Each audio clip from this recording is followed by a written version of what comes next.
Ya va a empezar Cinema Totopo.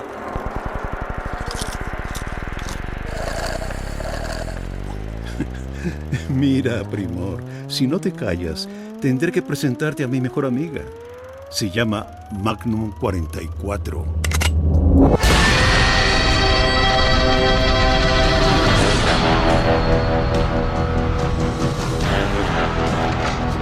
It's showtime. Cinema Totopo, un podcast de cine con extra queso.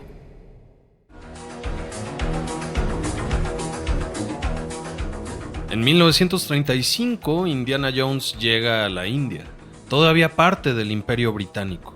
Se le pide que encuentre una piedra mística. En el camino, se topará con un culto secreto que comete esclavitud y sacrificios humanos en las catacumbas de un antiguo palacio. Una precuela a Cazadores del Arca Perdida. Hoy, en Cinema Totopo, Indiana Jones y el Templo de la Perdición. Amigos, Mariano, César, bienvenidos a este Cinema Totopo. Qué alegría, Miguelón, estar aquí en Cinema Totopo y hablar de Indiana Jones. Qué alegría. Temple of Doom como que encuentro banda que dice no me gusta mucho. Algunos ni saben que es precuela.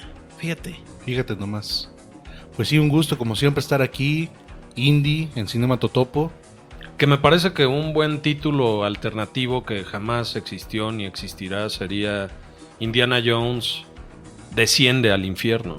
Gran título, muy ad hoc, como el título original que tenían pensado ponerle, que era el Templo de la Muerte. Que en España también tiene su propio título, Indiana Jones y el Templo Maldito. Venga.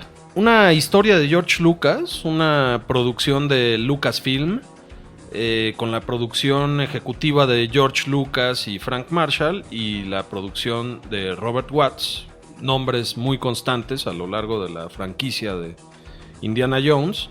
Por supuesto que es un filme dirigido por Steven Spielberg y protagonizado por ¿quién más? Harrison Ford, la chica indie de esta película Kate Capshaw, el niño chino, el Short Round, Ke Huy Quan, y los indies, ¿no?, de esta película, Amrish Puri y Roshan Seth, acompañados del gran Roy Chiao, ¿no?, en el papel de Lao Che. Lao Che, exactamente. Por supuesto que la música compuesta por John Williams y la fotografía también clásica de Douglas Slocumb. Y por supuesto no podría ser una película de Indiana Jones si no contara con la edición de Michael Kahn y en esta ocasión el diseño de producción de Elliot Scott. Gran diseño de producción, ¿eh? Gran diseño de producción.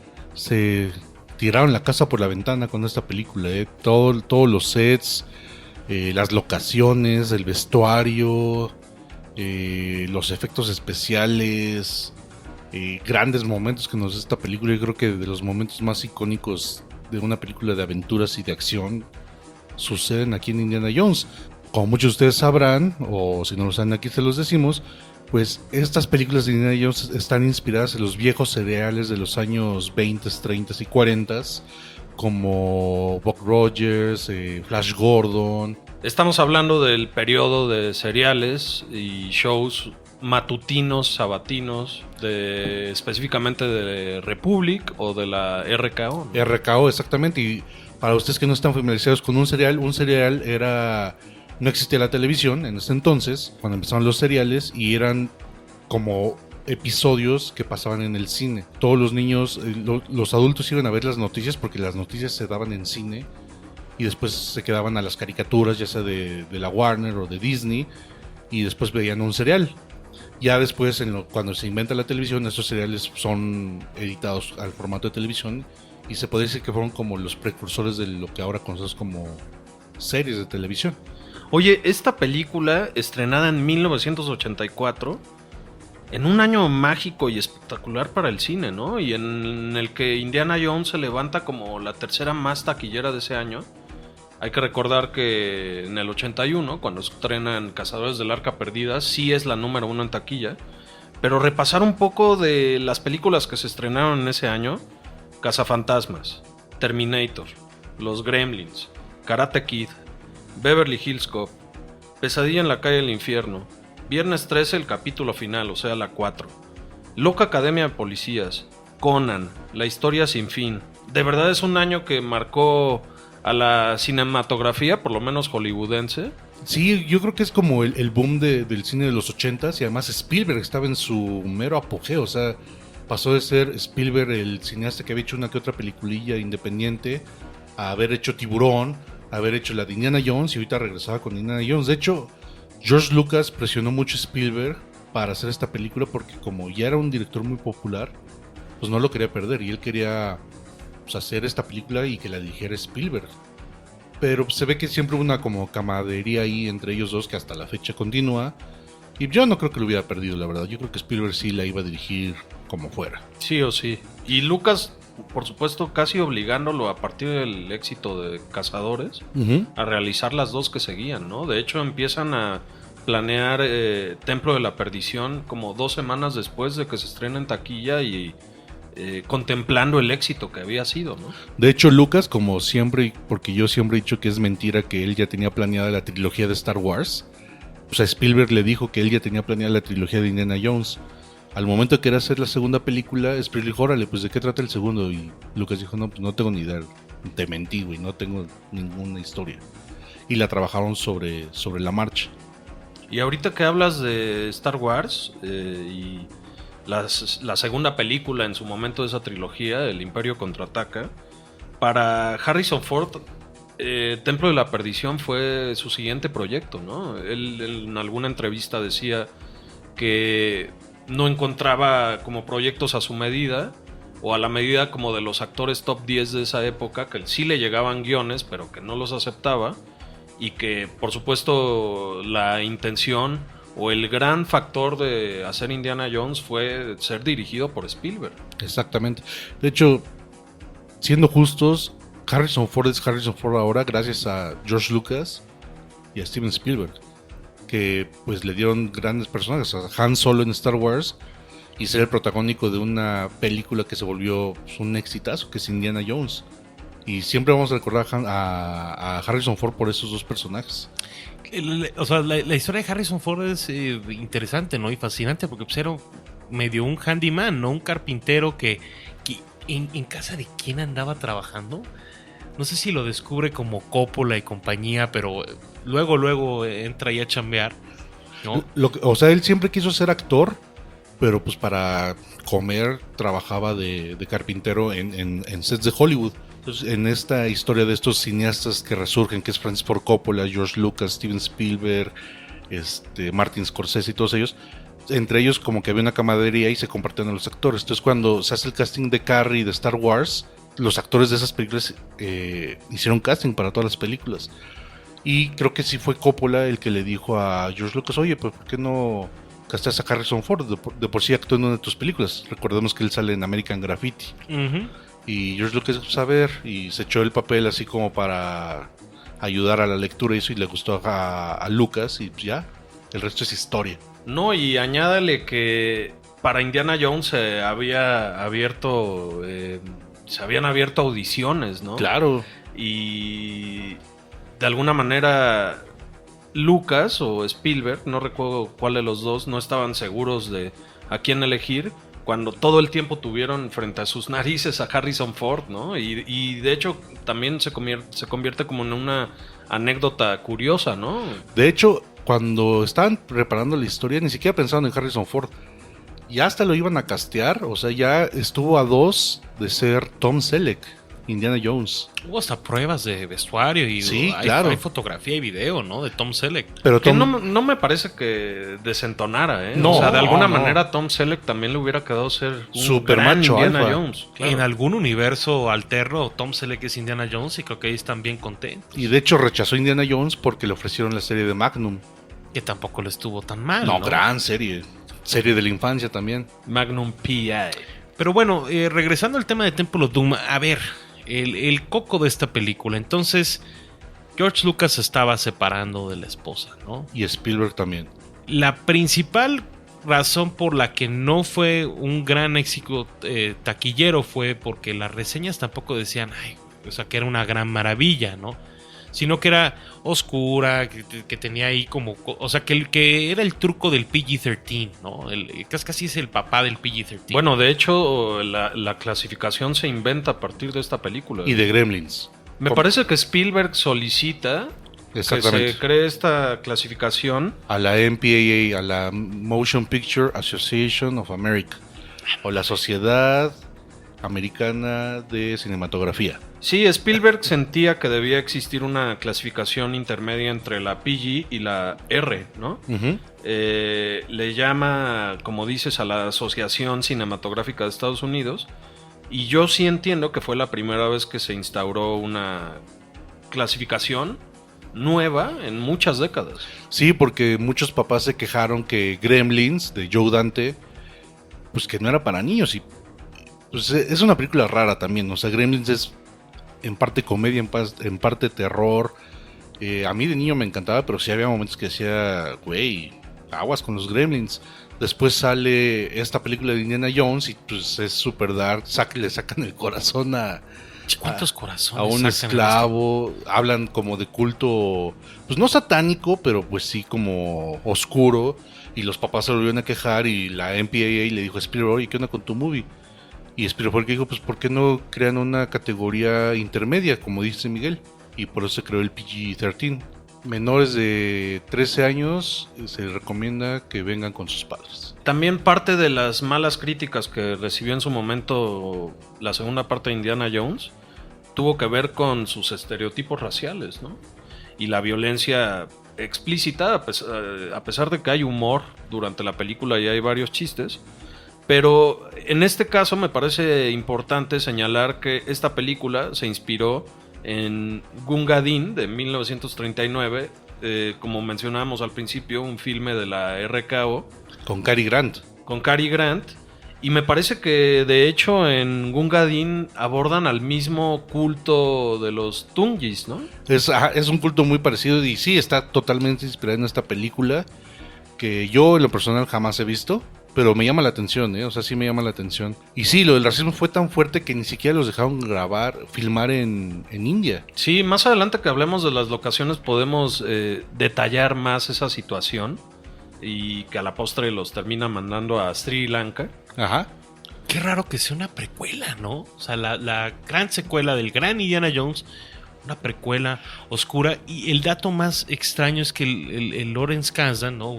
Gran escritor, de cabecera, ¿no? De Lucas, o sea, le debemos tanto, se haya echado para atrás, ¿no? Haya dicho, no le voy a entrar a tu cotorreo oscuro, güey, pinches divorciados de mierda. O sea, qué cabrón que lo fueron como dejando solo.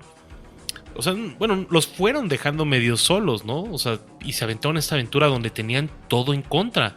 Tenían un país en contra, tenían todo. O sea, me llama mucho la atención que hayan tomado un riesgo tan cabrón en una precuela, cuando antes tampoco era tan usual el tema de las precuelas, ¿no? O sea, lo lógico hubiera sido más nazis, más putazos, más Indiana Jones, ¿no? Sí, más enemigo público, ¿no? Y precisamente por eso Spielberg precisamente no quería hacer una secuela con nazis otra vez. Digo, ya lo hice en la primera, o sea, qué hueva volver a hacer lo mismo, y por eso les ocurrió hacer una precuela. Que a la larga, o sea, a la postre, pues funciona ya después cuando crearon la serie de televisión de Indiana Jones y la última cruzada. Y incluso el reino de la calavera de cristal. Exactamente, porque fueron armando como esta mitología histórica del Dr. Jones, que es interesante. Más adelante hablaré un poco de eso. En el tema de Lawrence Kasdan, él no regresa como escritor porque precisamente siente que Temple of Doom no iba por la dirección adecuada y que me parece que a palabras específicas de él en su momento era una película con un espíritu infame. John Lucas contrata a los escritores de su primer gran éxito, ya lo mencionamos, American Graffiti, Willard Hawk y Gloria Katz, también responsables del guión de un peliculón que espero que muy pronto esté en Cinema Totopo, Howard the Dog. Uf. Y me parece que también George Lucas se les acerca porque él sabía que Hawk y Katz eran como super amantes de la India y de la cultura y habían hecho como muchos viajes, entonces ¿quién mejor que ellos para aterrizar la idea de una trama de indie en la India, ¿no? Exactamente. Y las primeras, como los primeros bocetos de trama, estaban loquísimos. O sea, querían que empezara con Indiana Jones como en un mundo perdido de dinosaurios, recuperando una joya. Originalmente querían que empezara en China, como empieza la película, pero una gran persecución en la muralla china, pero China también les negó el permiso porque no les gustó el guión, por racista y arquetípico. Bueno, de hecho, hay dos secuencias en particular de Raiders que no entran al final y que entran en Temple of Doom, ¿no? Exactamente. O Que sea, es la lancha inflable Ujú. y el raid, ¿no? En las minas, güey. Que me gustaría hacerte una pregunta, Mariano, tú que estás más familiarizado con el tema de los raids y los parques de diversiones. ¿Será esa secuencia del raid y de la cámara empleada y como casi el POV shot, ¿no? O la toma delantera, que como paréntesis fue súper innovadora para la época, el inicio de una nueva concepción de estos paseos en parque de diversión, o cómo se empiezan a plantear a partir de 1984, el año del estreno de esta película?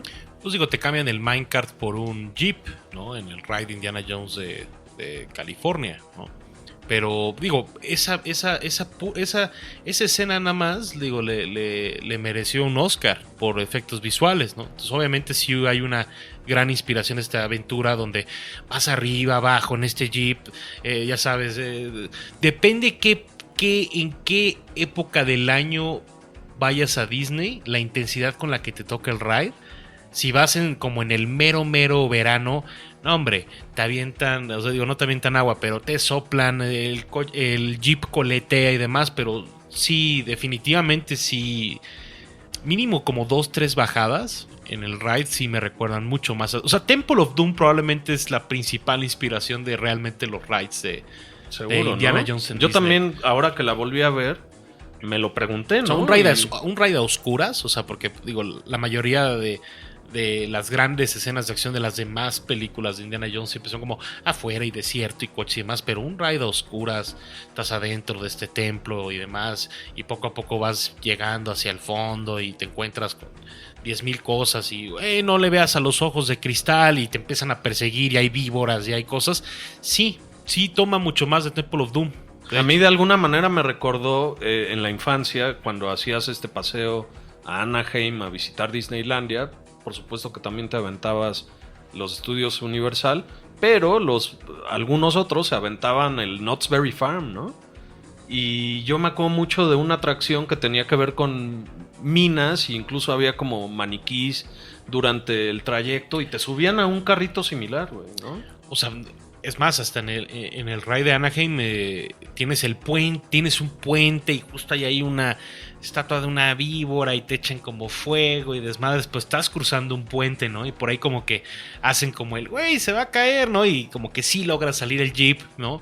Hubiera sido mucho más interesante que fuera realmente como un minecart como en la película, pues sí, ¿no? Porque es impresionante el POV shot que menciona, ¿no? De las bajadas y eso, pero pues, al final tienen que entrar, ¿qué te gusta? Como 9 personas por Jeep, ¿no? Pues obviamente para continuar, ¿no? Limpiando y siendo lo más efectivo posible como ride, porque se llena hasta su madre, ¿eh? Ahora, increíble toda la realización de esta película. Tú ves en particular esa escena, algunas otras, y hay que aceptar que muchos efectos especiales envejecieron demasiado bien, pero también vamos aceptando que el blue screen no tanto, ¿no? Sí, pero le da encanto, ¿no? Le da como ese toquecito nostálgico ahorita que está tan de moda.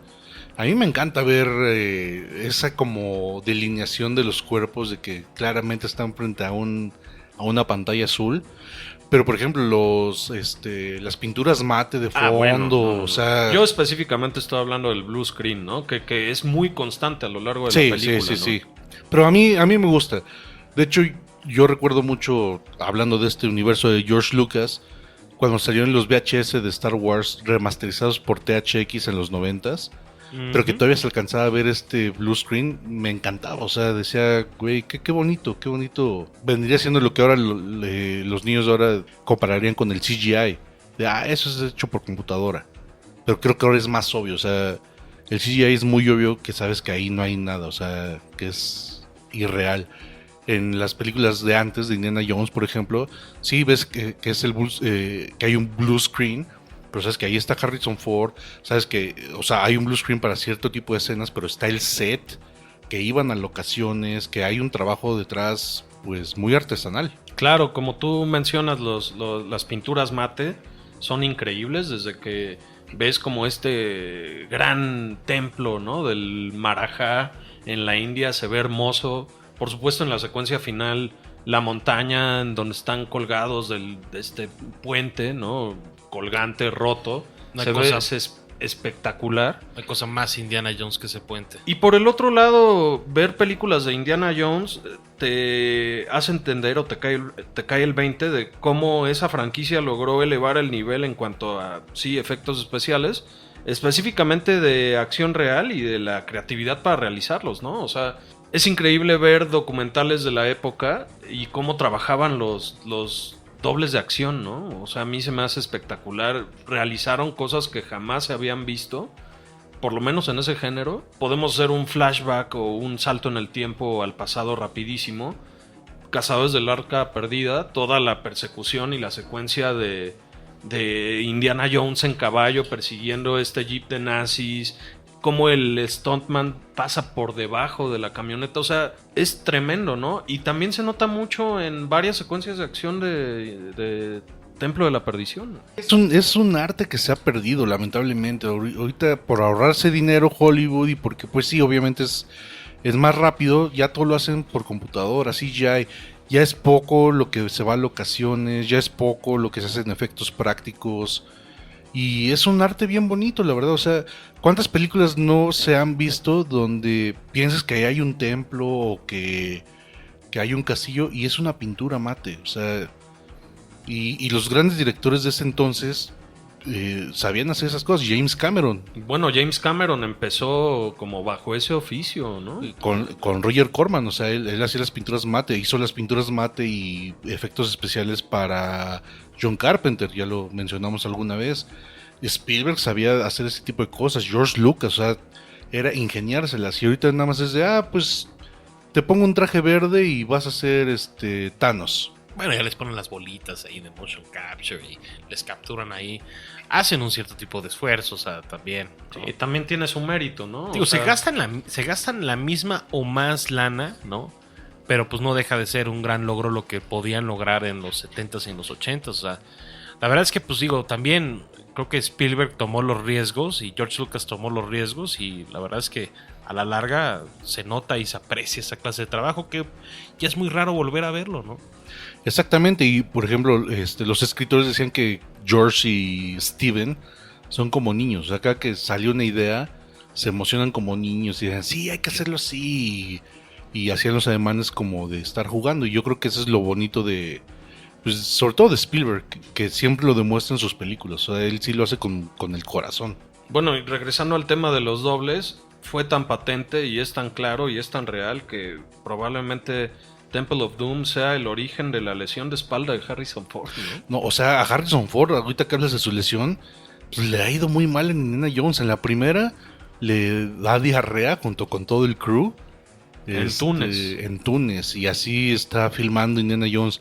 Y aquí en el Templo de la Perdición, una hernia discal. Y Harrison Ford trató de seguir filmando, pero George Lucas en un punto dijo, no, ¿sabes qué? Separa la producción y vete a descansar. Lo operaron, ¿no? A la Lo mitad del operaron. rodaje ahí en un tratamiento como En con Los Ángeles. papaína o algo así, ¿no? Sí, sí, sí. Y demora 6 semanas en regresar al set, ¿no? Supongo que lo sustituyen con su doble, ¿no? Sí, de hecho, muchas de estas escenas que son como de insert, se les conoce, donde tiene que salir el personaje, pero no se tiene que ver necesariamente su cara, era el doble de Indiana Jones. Sí, eventualmente cuando ya como que se medio recupera, regresa no a hacer mucho del stunt work, sino a los acercamientos de estas escenas que estuvieron trabajando, ¿no? No, y además Harrison Ford se puso, pero en mega forma para Templo de la Perdición, ¿eh? Sí, porque sabía que iba a salir sin playera. Qué ¿no? pectorales, ¿eh? No, se ve muy bien. ¿Qué? Yo creo que es de los Harrison Ford más guapos, ¿no? Más vigorosos, Macho más alfa. varoniles. Pues el más sudado sí es, ¿eh? Definitivamente. O sea, Puede qué ser. manera de sudar, la verdad. No, y qué latigazos le meten en la espalda. Ugh. qué doloroso.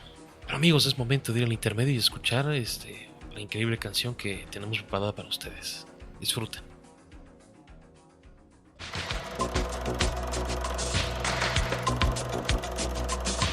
Llegó la hora del intermedio.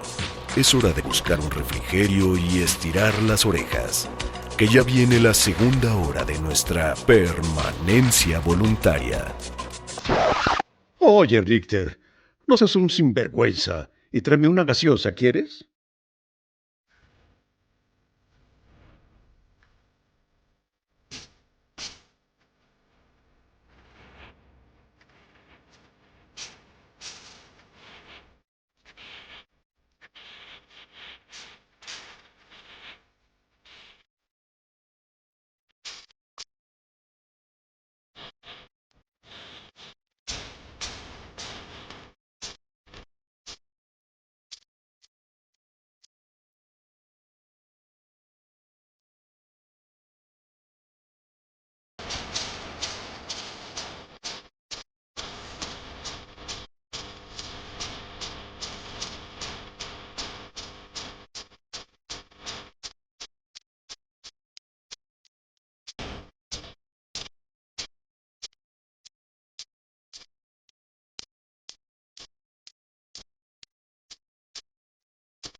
¡Cácaro!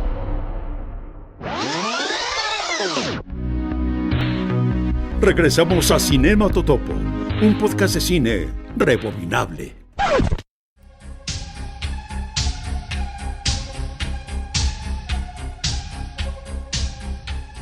Como ya es costumbre en Cinema Totopo, vamos a hablar de la música. Y no podemos hablar de música en Indiana Jones si no mencionamos el nombre de John Williams. Es como una triada, ¿no? John Williams, Steven Spielberg, George Lucas. Y bueno, John Williams en su propio mérito pues, nos ha dado joyas como Superman, Indiana Jones, Star Wars, Jurassic Park, Encuentros Cercanos, del tercer tipo. O sea, Es espectacular, o sea, debería tener un puesto en la sociedad, así como Grandmaster John Williams. yo creo que entre él y Ennio Morricone, No, bueno, o sea, la maestría de John Williams está en... Creo que es el maestro de los temas principales. O sea, güey, Superman es indudablemente icónica, ¿no? no, y además Pero, y por otro lado, y luego, o sea, digo, ahorita que volteo a ver tu playera, Tiburón, güey, o sea, ¿cómo con tan poco puede hacer tanto, no? Y además lo interesante de John Williams es que te da temas que puedes tararear fácilmente y que se te quedan grabados en la cabeza. Todos los temas de John Williams los tarareas, los tarareas, los recuerdas y los ubicas de qué películas son cada tema. Hagan el ejercicio en este punto. ¿Sí o no están escuchando en este momento el tema de Indiana Jones en su mente? O sea, paren un segundo y piensen eso y digan, ¿te sabes hasta dónde sube, dónde bajas? Es precioso, ¿no? En específico del soundtrack de Temple of Doom, por ahí se discute que a veces medio hace como ecos a Superman, pero no deja de ser espectacular. Y sí, este soundtrack se diferencia de la primera película de Indiana Jones porque, como comentábamos, es un poco más oscura. Toda esta parte del ritual donde le sacan el corazón a este esclavo indio, gran momento, es dark, es oscuro, o sea, esos coros, esa ambientación, pues sí te remonta como al infierno, como decía Miguel. Algo que me parece clave hablar de John Williams, porque prácticamente ya se ha dicho todo de este gran compositor. Salvo que sea o sea, yo nunca he escuchado que alguien diga, nada, está culero. No. Podríamos ser los primeros en atrevernos a decir No. eso. No lo seremos, ¿no? A mí me parece que lo bien importante de John Williams es que captura todas las emociones, ¿no? O sea, en el caso de Indiana Jones, pues se apelaba mucho a la esperanza, ¿no? Al heroísmo. Pero Indiana Jones también tiene sus temas de romance y quedan perfecto. Y hablando del soundtrack específicamente de Temple of Doom, como decía César, miedo, escalofrío, ¿no? O sea, en este soundtrack plantea como en el momento, por ejemplo, de la cámara de los insectos, ¿no? Como esta música tonal, como estos instrumentos de viento que suenan al ritmo de lo que estamos mirando, ¿no? Cuando ves aparecer a un 100 pies, de pronto ahí te va un sonido que te transmite la emoción. Cuando ves a otro insecto súper amenazador, ahí te va como otro sonidito, ¿no? Es perfecta la sincronía. Y en el caso del tema del culto y de la ceremonia súper oscura, el coro masculino es tremendo, ¿no? O sea, te transmite también como toda la oscuridad y toda, incluso la ambientación de la escena, ¿no? Todo este sentimiento rojizo va muy de la mano con la película. A mí otro tema que me gusta mucho de la película es la marcha de los elefantes en Sri Lanka, ¿no? Sí. O sea, estamos hablando de puntos de sincronización casi perfectos, como decía, de acuerdo a lo que ves y a lo que escuchas, ¿no? Y en eso también, más allá de los temas icónicos de John Williams, la composición o los scores ya en general también son muy, muy buenos. Y es que John Williams entiende a la perfección su chamba, o sea, él sabe musicalizar películas, entiende, o sea, él ve las escenas y sabe lo que tiene que hacer, ya sea Superman, sea Jurassic Park, sea Indiana Jones, y o sea, él ha musicalizado todas las películas de Indiana Jones y todas tienen sus momentos, o sea, el tema principal ahí está, el tan, tan, tan, pero cada película tiene sus leitmotivs, por ejemplo, como este momento dark, los elefantes, en la última cruzada, el papá de Indy tiene su tema, su momento, o sea, es el maestro de Prodigio. de hacer scores para películas. Tan minucioso. Por ejemplo, obviamente hizo el tema del ride de Indiana Jones. Obviamente hizo el tema, no sé, de la nueva tierra esta de Star Wars, de Galaxy's Edge. O sea, ¿en qué momento encuentra el tiempo y qué manera de entregarte siempre algo tan preciso, algo tan hermoso? A veces me gusta cuando como que hace el reprisal. Hay veces hace unos loops como más bonitos y de repente regresa el tema y dices, qué manera de entregar, qué manera de dar, güey. Es simplemente increíble, o sea, realmente qué nivel, o sea, qué vamos a hacer cuando no esté. O sea, no, yo no veo a nadie que esté a ese vuelo que digas, a huevo, vamos a agarrarte lo que siga de Indiana Jones o lo que siga de Star Wars. O sea, nunca es inigualable. Así es. Insuperable. Y ahora que estabas mencionando el tema del ritual con las voces masculinas, fuera del aire le comentaba a Marino que un gran momento que siempre se me quedó grabado desde niño, cuando justo le saca el corazón a este esclavo indio y que le hacen como un close-up y se empieza a reír como loco y se incendia el corazón. Épico. Increíble, Mola Ram. Mola Ram, gran villano, un gran villano. Su expresión pues sí, de maldad, o sea, es la maldad pura, el Mola Ram. Qué Sí, preciosa manera de iluminar, ¿no? Ahí estamos hablando de la fotografía de Douglas Slocum y de la dirección de arte de la película, ¿no? Mencionábamos al principio el diseño de producción de Elliot Scott, que me parece totalmente a la altura de Norman Reynolds, que fue el responsable de la primera y de las películas de Star Wars, y como también estableció como una gran tetralogía con Lucas y Spielberg.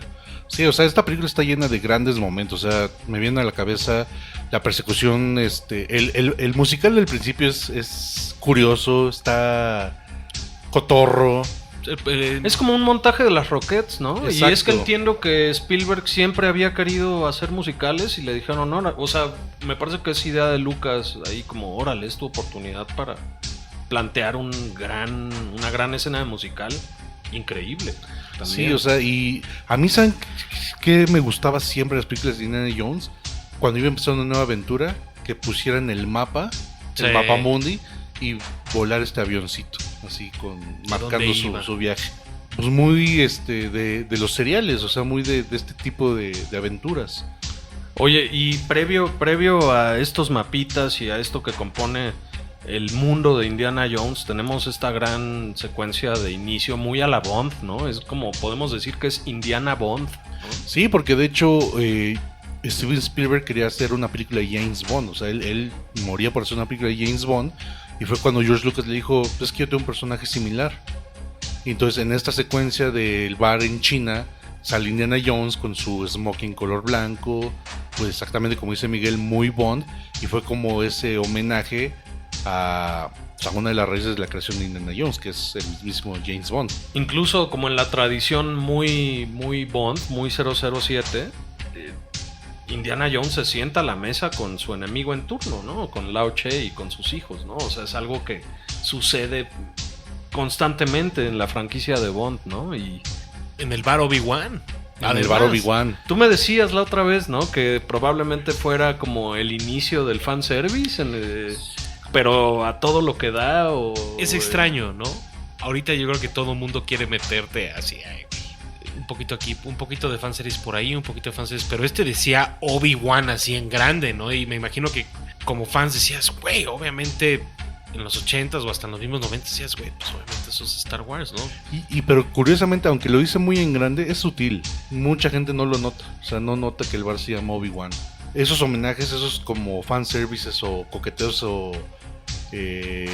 ahorita se matan por hacer, o sea, ahorita se matan, o sea, ahorita no podrías ver algo tan sutil porque dirías, saldrían 80 videos de easter eggs y demás, pero en ese momento era como, güey, o sea, digo, Star Wars era algo obviamente, pero era un gran detalle, ¿no? Actualmente, ¿sabes quién hace muy buenos como fan services o easter eggs muy finos y que realmente los tienes que buscar? J.J. Abrams. En todo su universo, con sus Slurpees y sus marcas, o sea, existen en todas las películas que él ha dirigido o ha producido. Sí, pero o y sea, lo hace muy bien. De algo tan, o sea, lo que antes era un fanservice que pues era como mucho más sencillo, hoy en día sí tienen que hacer como muchos desmadres como para presentarte y que lo notes como fan, ¿no? Pero en ese punto era, dicen grande, Obi-Wan, y dices, güey, pues sí, ¿no? En Shanghái, ojalá haya un bar Obi-Wan, ¿no? Exactamente. Yo iría. Oigan, me gustaría hablar de otra cosa que me parece complementa la experiencia de esta película y es, sin duda, el póster. El Claro. que todos recordamos. Esa expresión de Indiana Jones se me hace tremenda. El responsable, como bien lo sabrán todos los presentes en la mesa y varias de las personas que nos escuchan, Drew Struzan, el culpable de pósters tan icónicos en la historia como el de First Blood de Rambo, The Thing de John Carpenter, Victor of Little China me parece espectacular, Blade Runner, el director Scott, Hook, por supuesto los de Star Wars, He-Man, la de Dolph Lundgren, cuenta con el arte de Drew Struzan en el póster. Hellboy 2. Hellboy 2, por supuesto la trilogía de Back to the Future, de los más clásicos y reconocibles, de los pósters de las viejas películas de los Muppets, ¿no? El de La Navidad con Michael Caine, los Goonies, por supuesto, Police Academy y un larguísimo etcétera, ¿no? No, y además de su arte para bandas, o sea, Claro. una de mis portadas favoritas es el Sabbath, Bloody Sabbath de Black Qué gran Sabbath. portada, güey. Y no dejes de lado el Welcome to My Nightmare de Alice Cooper, Gran que portada. en algún conteo, no recuerdo bien si de la revista Time o de alguna revista, esa portada de Alice Cooper está considerada como una de las 100 mejores portadas de la historia. Es Alice Cooper con el sombrero de copa, ¿no? Exactamente, dándote la bienvenida.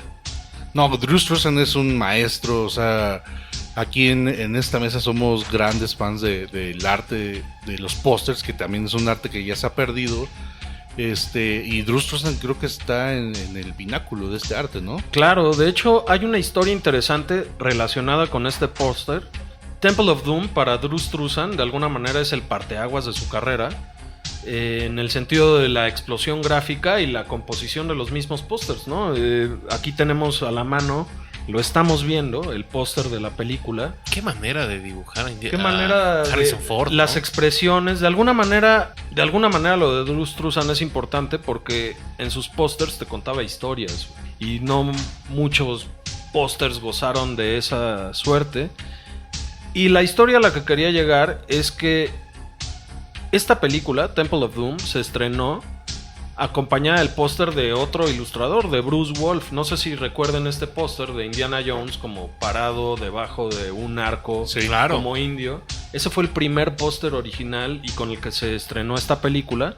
Y ya estrenada la película, Lucasfilm contacta a Drew Struzan y le dice como queremos otra imagen, otra gráfica para este póster que de verdad relate y hable por el alma de esta película. Y es así como Drew Struzan más adelante también haría su versión, incluso para Raiders, para Cazadores del Arca Perdida, y termina siendo también como una especie de mancuerna absoluta con George Lucas y con Spielberg, diseñando e ilustrando varios de los pósters. Incluso cuando le preguntaron a Spielberg si Struzan regresaría para hacer el póster de El Reino de la Calavera de Cristal, sin titubear respondió algo así como: no podría ser una película de Indiana Jones sin el score de John Williams, la edición de Michael Kahn y el póster de Drew Struzan, ¿no? O sea, exactamente. El legado de Drew Struzan para el cine y específicamente para la franquicia de Indiana Jones es tremendo. Así como el propio Spielberg lo dijo: yo tampoco puedo concebir una imagen gráfica de esta película sin la pluma del maestro Drew Struzan. O sea, a mí, o sea, yo pagaría por simplemente, digo, aunque no existían las películas, que continuara haciendo artes de películas de Indiana Jones que no existieron. O sea, qué gran trabajo, qué manera de dibujar, qué manera de hacer composiciones. Es tan pinche, o sea, son tan hipsters estos, son realmente los proto hipsters, ¿no? Son tan clavados que tú sabes que para Lost World, en la escena donde está chocando el camión ya en San Diego, ¿no? En ese blockbuster, hay un gran arte de esta película, hay un arte de Schwarzenegger. Déjame me acuerdo cuál era, King Lear. Hay un arte, digo, no existía esa película, algo similar como a Last Action Hero con Stallone y Terminator 2. Justo cuando va chocando ese camión hay un gran arte de King Lear con Arnold Schwarzenegger que dibuja Drew Struzan, ¿no? Y del otro lado creo que la secuela de Hook, pero solamente para que salieran ahí random, ¿no? En ese universo alterno, Drew Struzan dijo: sí, a huevo, Spielberg, yo te hago ese arte. Y está disponible, de hecho, online, ¿no? Y qué manera de trazar, qué manera de presentar. He visto varios diseñadores e ilustradores que medio empiezan a hacer esta clase como de composiciones. Realmente, a la hora de hablar de Drew Struzan, es que realmente puede hacerlo en diferentes niveles y presentarte toda una historia, ¿no? Y es que él puso la escuela de cómo hacer un póster de ese estilo, y en los 80s se empezaron a hacer los pósters estilo Drew Struzan. Claro, o sea, brincos diera la trilogía nueva de Star Wars de tener esta clase de trabajo. Enhorabuena y qué alegría que nos tocó ver, la neta, el trabajo de Drew Struzan, probablemente nuestras películas favoritas. Y muy en la línea de clásicos como el propio Norman Rockwell, ¿no? Y de estos ilustradores de décadas anteriores, ¿no? Nos encanta Drew Struzan. Oigan, en la época, Indiana Jones estuvo acompañada de un sinfín de videojuegos, mercancía oficial, juguetitos. Yo me acuerdo mucho del juego de Tengen, ¿no? Publicado por estos desarrolladores japoneses.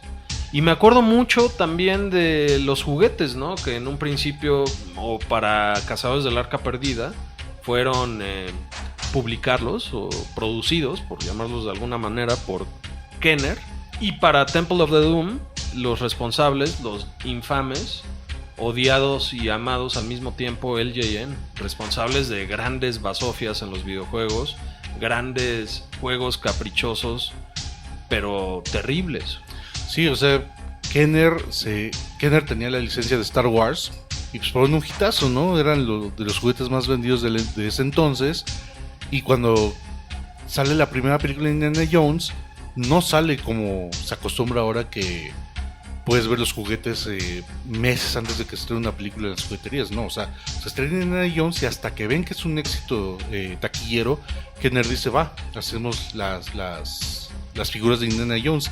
La primera serie tenía obviamente a Indiana Jones, tenía a Marion Ravenwood, a la protagonista, y tenía a Belloc. Tenía a Todd, el nazi que queda con él. Sí, el nazi más odiado, ¿no? Exactamente. Pero entonces no estaba Belloc en esa... Porque Belloc es el villano, ¿no? O sea, los alemanes son sus instrumentos, pero Belloc es el antagonista. Para conseguir a Belloc, en esa época se acostumbraba que te venían como cupones en la caja de tu muñeco. Y decía: ¿quieres a Belloc? Manda este cupón, bla, bla, bla, bla, y te lo mandamos. Y así tenías al Belloc vestido con esos trajes como egipcios. Okay, ya en la segunda serie salió el Belloc normal, la peor figura de la serie. Salió Sala y salió un Indiana Jones disfrazado como egipcio, el caballo de Indiana Jones y la camioneta. Aparte tenían como sus sets, el set donde tiene que poner como cetro para descubrir dónde está el arca perdida, y el set del arca perdida que estaba increíble. El arca era así pequeñita, porque los muñecos eran como el tamaño de Star Wars y G.I. Joe, pero tenía un detalle, era dorada, brillaba, tenía varias opciones para poder jugar con él, víboras, y el gran avance de los muñecos de Indiana Jones comparados con los de Star Wars es que tenían 7 puntos de articulación, a diferencia de Star Wars que nada más tenían, pues movían los brazos, las piernas y la cabeza. Pero lamentablemente la línea de juguetes de Indiana Jones no fue un hit, porque el único muñeco que se vendía pues era Indiana Jones. Nadie quería Sala, nadie quería Belloc, nadie quería Todd, y pues Kenner dijo no, pues ya no nos interesa seguir. En el 84 sale Temple of Doom, y es cuando, como bien mencionó Miguel, LJN toma LJN. ¿cómo? LJN toma las riendas y saca la línea de estos juguetes, y nada más sacaron a Indiana Jones, a Mola Ran y al guardia gordo con el que se pelea a golpes Indiana Jones, que no lo puede derrotar. Que es un actor, como paréntesis rapidísimo, es un actor que ha salido, o que salió en las 3 primeras, por lo menos, representando distintos personajes, ¿no? Así es. Y y salió Short Round, ¿no? Salió Rapaz. Iba a salir. No, sí, sale Rapaz. Y tenían pensado hacer el set de cuando van en el carrito de las minas. O sea, estaba increíble, era como estas de Hot Wheels, estas como pistas, pero iba a ser con el carrito de Indiana Jones y tenías a Rapaz y a todos ellos. Pero como los muñecos no vendieron bien, se canceló. O sea, hay prototipos, hay fotos de los prototipos, los pueden encontrar en internet. Están muy padres, güey. La línea del LJN a mí se me hace chido, ¿no?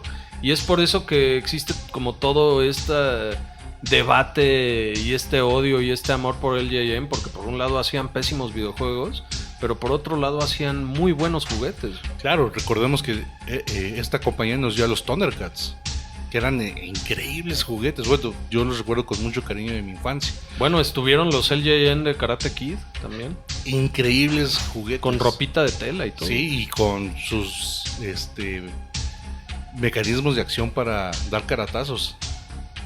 Dice que, en el tema videojuegos, no me gustaría perder la oportunidad de recomendarles. Es mucho más reciente, que se llamaba Indiana Jones and the Staff of Kings para Xbox 360, PlayStation 2, PlayStation 3 y todas estas consolas.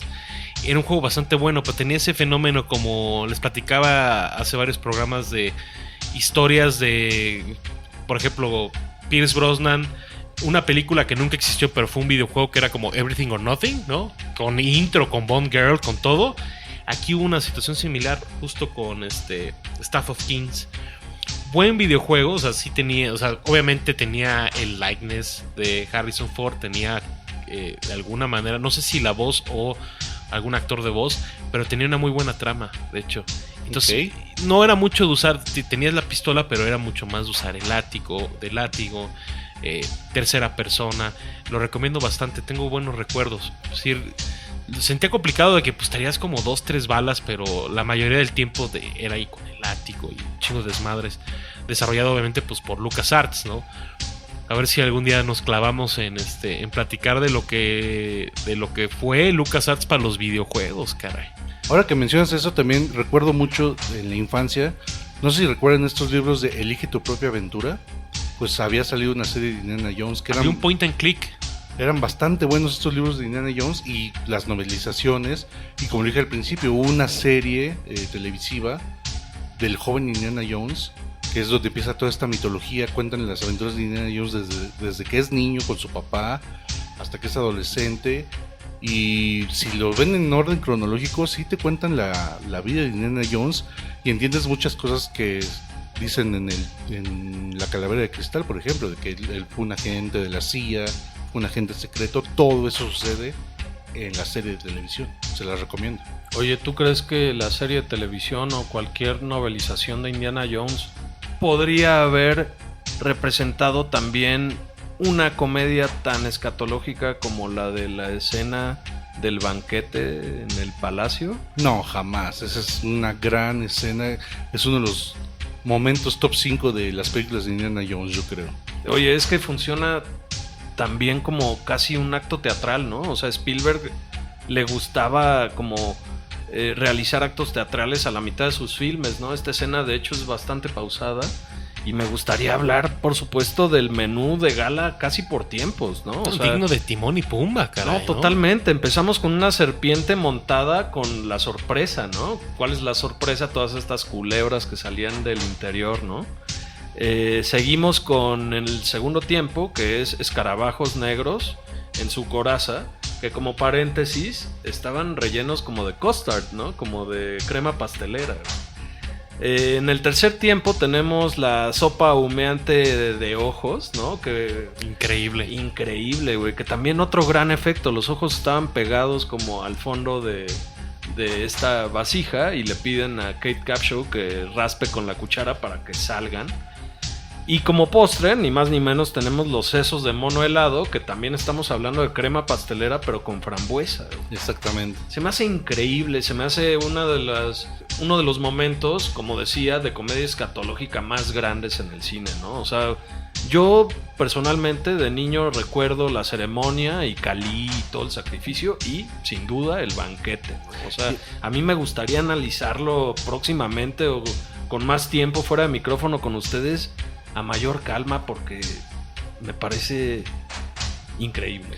Y además fue un momento que ofendió mucho al gobierno indio, o sea, los ponían como bárbaros, o sea, nosotros no comemos esas cosas, como que no entendieron que era una película, o sea, India sí se lo tomó muy personal y pues querían prohibir la película, o sea, no les pareció nada de lo que vieron en esa película. Que yo creo que aquí en México podríamos recrear ese menú en su totalidad, pero pues ahí un cerebrito congelado, helado, ¿qué dices? Ahí sí. en un cráneo de mono. No, grandes props, ¿no? O sea, Indiana Jones también, no hay que olvidar que ha contado con varios de los mejores props de la historia del cine, ¿no? O sea, tienes el arca dorada increíble en la primera, tienes las piedras de Sankara en la segunda, las estatuas de Kali, todos estos monos, ¿no? Con la tapa de los sesos cortada para comer helado. Indiana Jones. Yo tengo una réplica del prop del ídolo que se roba al principio en la primera película. Ya, en la secuencia inicial, con Alfred Molina. La primera película de Alfred Molina, exactamente. Hay un fun fact, de hecho, si se da una vuelta por, pues obviamente por Disneyland, en una de las nuevas tiendas de Galaxy's Edge, donde te venden los lightsabers, y está como todo el desmadre, justo en la parte de arriba hay un gran easter egg, que es la arca dorada, detrás de un buen de props. O sea, venga. Ahí acabó. Increíble, una tiendilla perdida en Batú. Me parece que la rescatan para que salga de fondo en el reino de la calavera de cristal, ¿no? Es de los props del pasado de Indiana Jones que rescatan para esta última entrega. Decepcionante. Tiene sus momentos, pero en realidad es muy mala, la verdad. A veces, ponen a Temple of Doom a darse el tiro con Crystal Skull y pues la neta debería haber un poco más de respeto, ¿no? Oye, ¿qué tal lo de las locaciones, Miguel? A ver, yo sabía eso de que querían filmar en India y prácticamente India les dijo, nosotros tenemos la última palabra en la edición final de la película y pues por eso decidieron que no. El gobierno indio tenía que aprobar el guión para permitir la filmación y de hecho querían realizarle varios cambios al guión. Me parece que India es muy susceptible respecto de que los extranjeros critiquen o estereotipen a su país. Y incluso ni siquiera podían pronunciar la palabra Marajá. Así de acorralados se sentían. Es por eso que se mudan a Sri Lanka y tienen todas las libertades del mundo para filmar ahí, ¿no? Y además hay una anécdota donde pues los escritores, como bien mencionó Miguel, pues eran fans de la cultura india. Y cuando dijeron, oye, pero nosotros conocemos cine y sabemos cómo es la gente, no creo que los dejen filmar ahí, le dijo a Lucas. Y Lucas dijo, por favor, somos yo y Steven Spielberg, claro que vamos a filmar ahí. Y mandado a la verga, cabrón. Pero directito. No, y otro dato interesante es que filman en un pueblito llamado Kandy, en la mayoría de las locaciones pobladas, por llamarlas de alguna manera, muy cerca de donde se filmaron varias escenas del puente sobre el río Kwai, ¿no? Gran movie, que Spielberg y todos ellos, pues también super fans. Y para cerrar el tema de las locaciones, pues otra vez se filmó en los estudios Elstree, famosos también y muy identificados con Lucas y Spielberg. Específicamente la escena del templo maldito, que era enorme y la describían casi como una sala de ópera, ¿no? O sea, Spielberg en algún extra dice que nunca había trabajado y probablemente hasta la fecha en un set tan grande, ¿no? Así es, nunca te das cuenta que algunas locaciones son en un estudio construidas. Sí, ese templo para mí existe. Punto. Exacto. O sea, yo creo que entraron y les dieron chance como de, bueno, ahorita no tenemos muchas ganas de estar quemando gente, pero pásenle, ¿no? Preciosamente iluminados. O sea, no. O sea, yo no puedo acabar de aventar elogios a lo chingón que está ese pinche templo. La verdad. De grandes momentos de esta película, o sea, ¿ustedes con cuál se quedarían?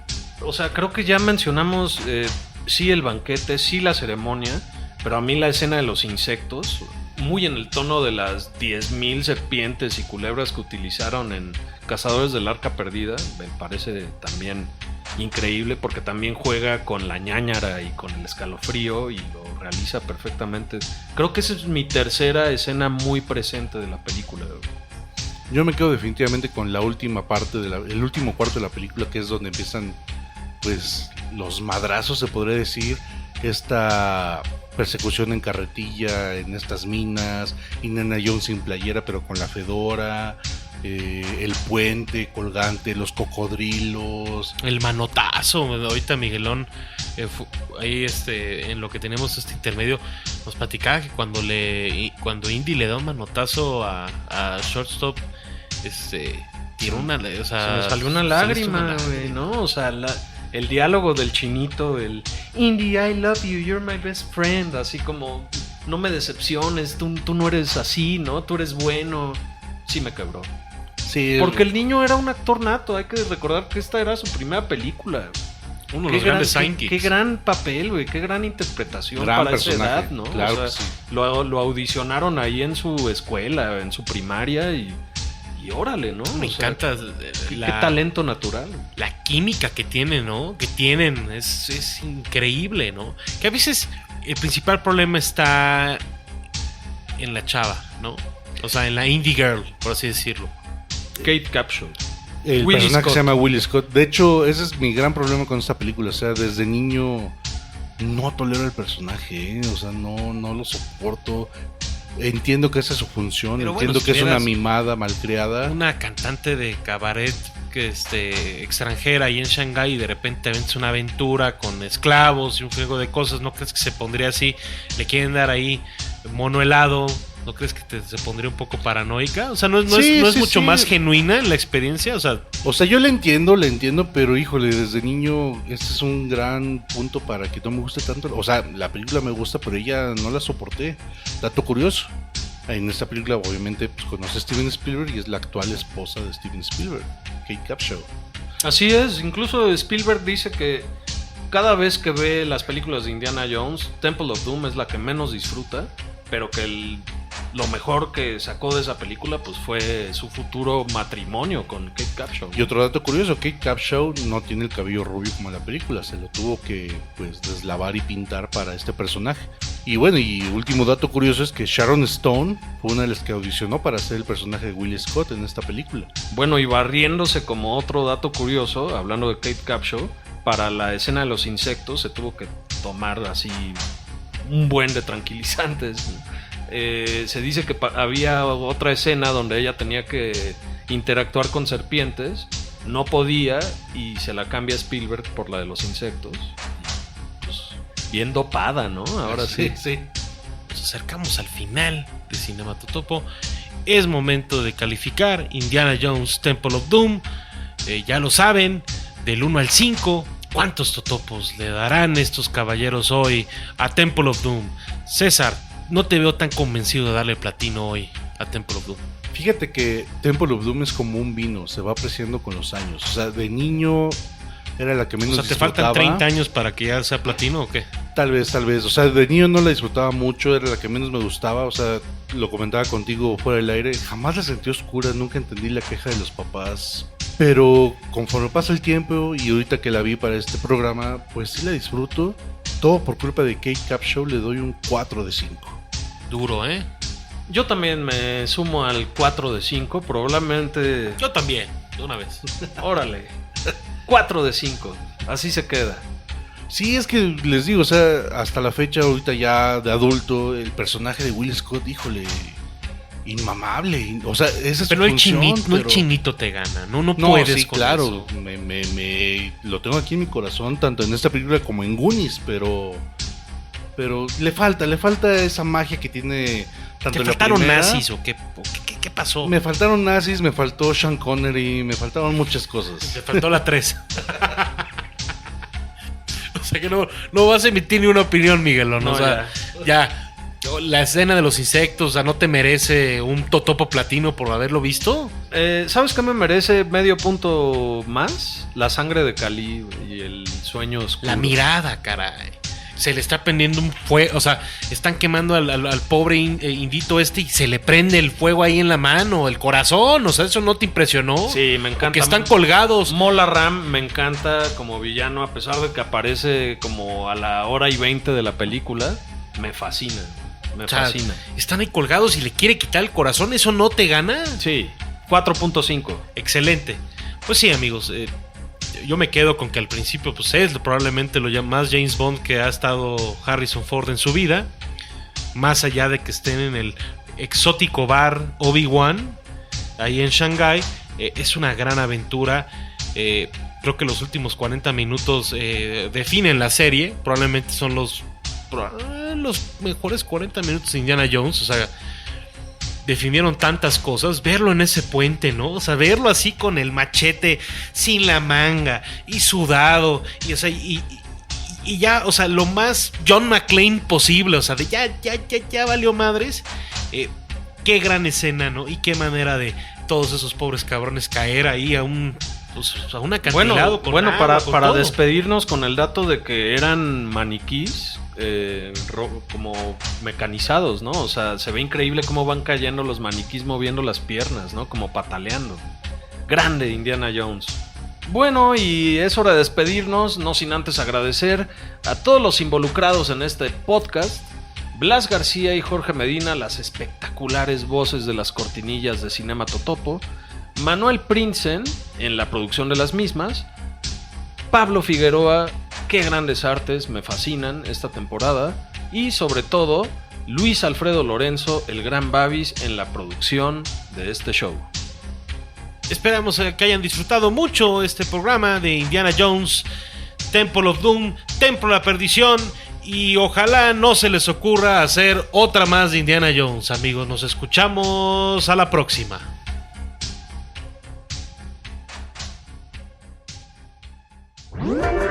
Esto fue Cinema Totopo, el podcast de cine más grasoso.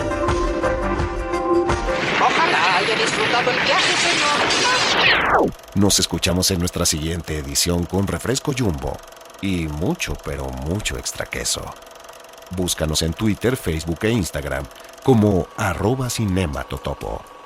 Hasta la próxima.